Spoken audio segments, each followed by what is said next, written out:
Cool. So as we look at Kenny Gillis here, da ba da dee and da ba dee dee and da dee dee da ba da dee and da da da ba da dee and da ba dee dee and da ba dee dee and dee dee and da da.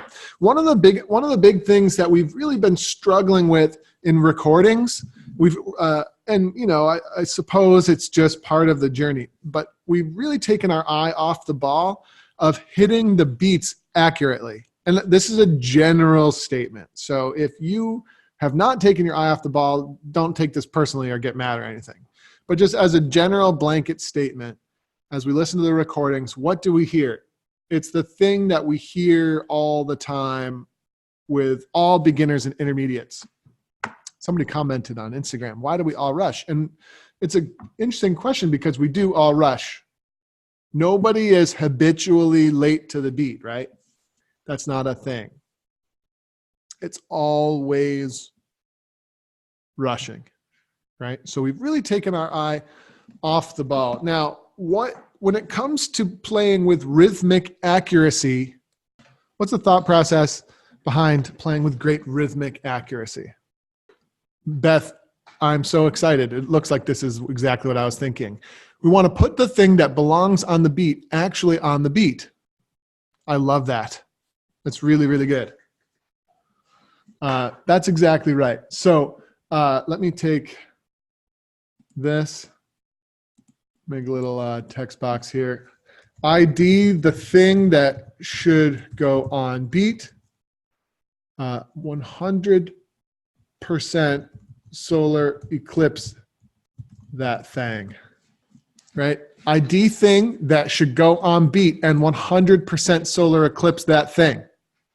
That's what rhythmic accuracy is. It's really, really simple, except for that most of us don't do it, right? So let's go through this together and let's ID everything that should go on the beat. So the very first beat of the tune, what is the thing that should go on the beat? Go ahead, type it in. Good. The G grace note on the low A is the thing that should go on the beat. Notice what the thing that should go on the beat is infinitely small. It's an infinitely small thing, right?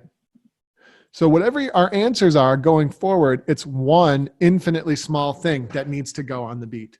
Okay, good job, everybody. Let's take beat 2. What's the thing that should go on the beat?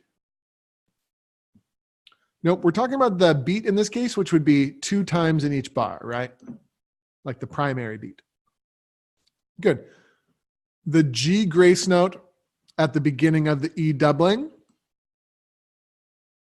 Okay. Notice it's not the E doubling, right? Like I think the average player would be like, oh, well, that E doubling goes on the beat. Or you might even say the E goes on the beat, but that neither of those would be true. Right? It's the G grace note of the E doubling.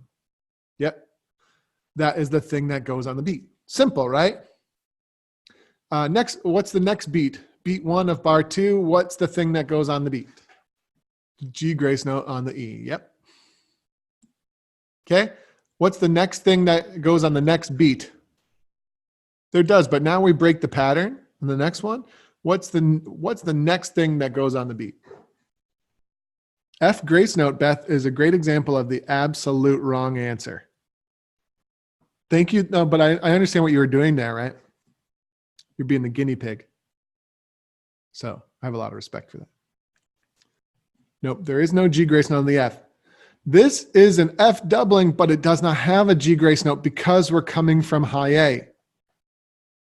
So where does the beat go now? This is where Beth is, I'm going to start to really annoy Beth. It goes on the F of the half F doubling, but more specifically, the beat should fall on the note change to the F of the half F doubling because there is no grace note here.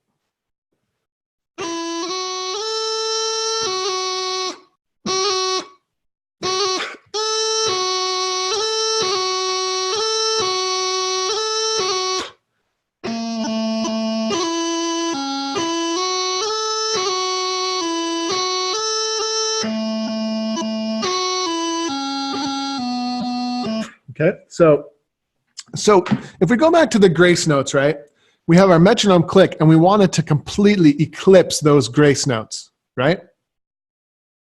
Now, we don't want the metronome to eclipse the F of the F doubling, right? What we wanted to do is eclipse that infinitely small moment where we change from the high A to the F.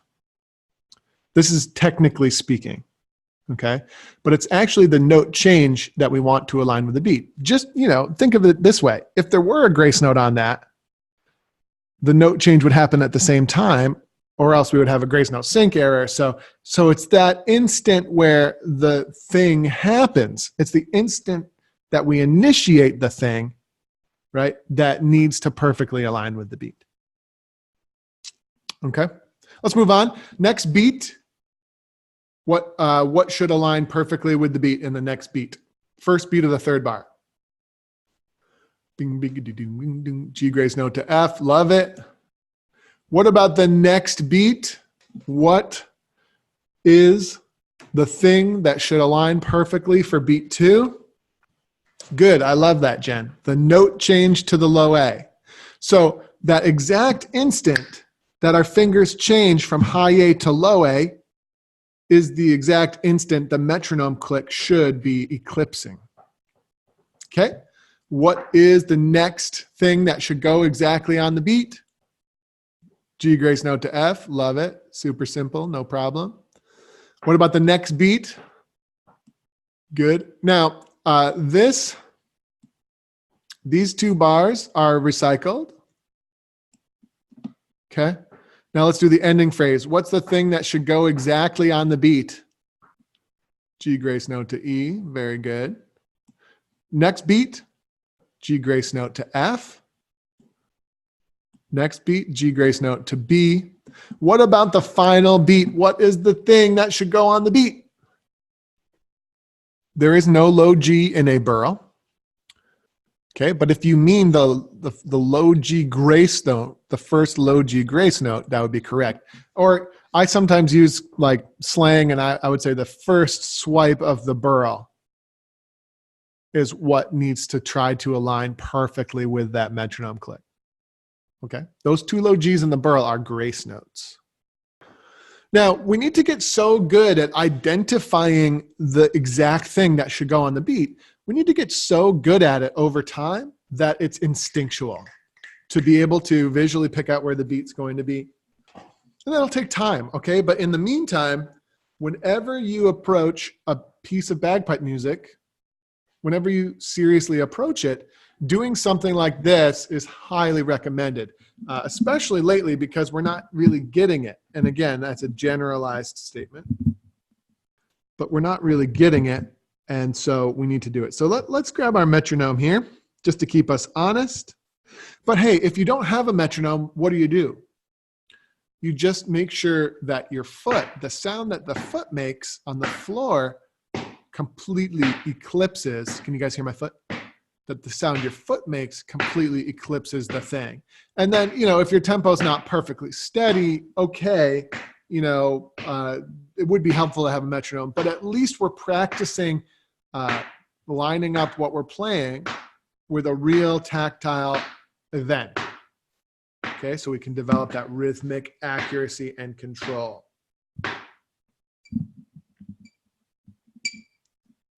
Okay, now once the metronome is on, we line our foot up with the metronome, and then we line our playing up with our foot. Why is it so important to play to our foot? Because in the real world, we don't have a metronome. We're not bringing a metronome out on stage with us to perform. At least I hope not, right? So our foot, over time will always be there for us. That's why you notice 999 out of 1,000 of the world's best players are audibly tapping their foot when they play. Ever notice that? Anyway, so metronome click, foot lines up with the metronome, and our playing is going to line up with our foot. Therefore, it should all be synchronized in the perfect world.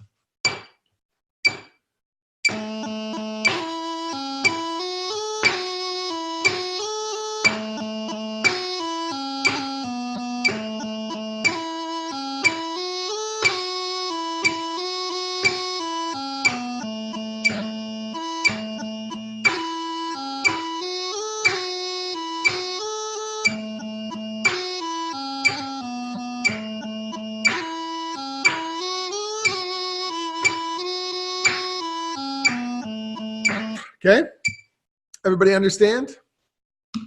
Identify the thing that should go on the beat. That's step one. Okay? Because, you know, and I want to talk about that in a second, but then as we play, the goal is 100% solar eclipse of the beat with that thing.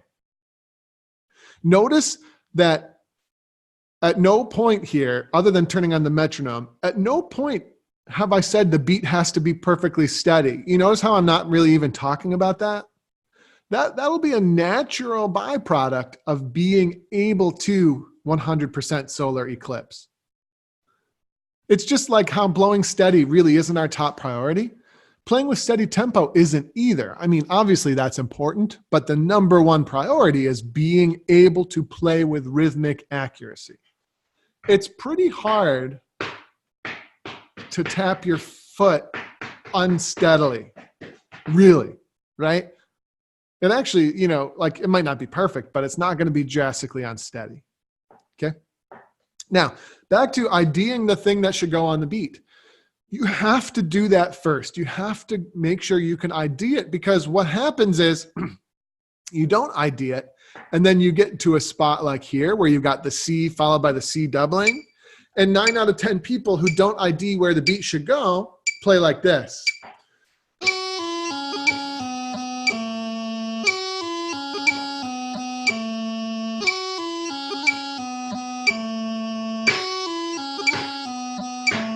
Right? Where the doubling isn't really aligned with the beat correctly as it should be, because we haven't identified that, oh yeah, it's the G grace note that has to be aligned. D and da da and dum. Because we naturally do this. D ba da and dum. D and ba da and dum. That's a more natural rhythm, I think, by default. And that's what comes out unless we're sure we identified the correct portion of the doubling to go exactly on the beat. Same with the burl at the end. Da dee dee and da dee and ba dum. Dee dum ba dum. That's wrong though, right? But by not identifying exactly what should go on the beat, we're never going to be able to figure out that's wrong, and it's going to become a habit, and then it's going to be difficult to change.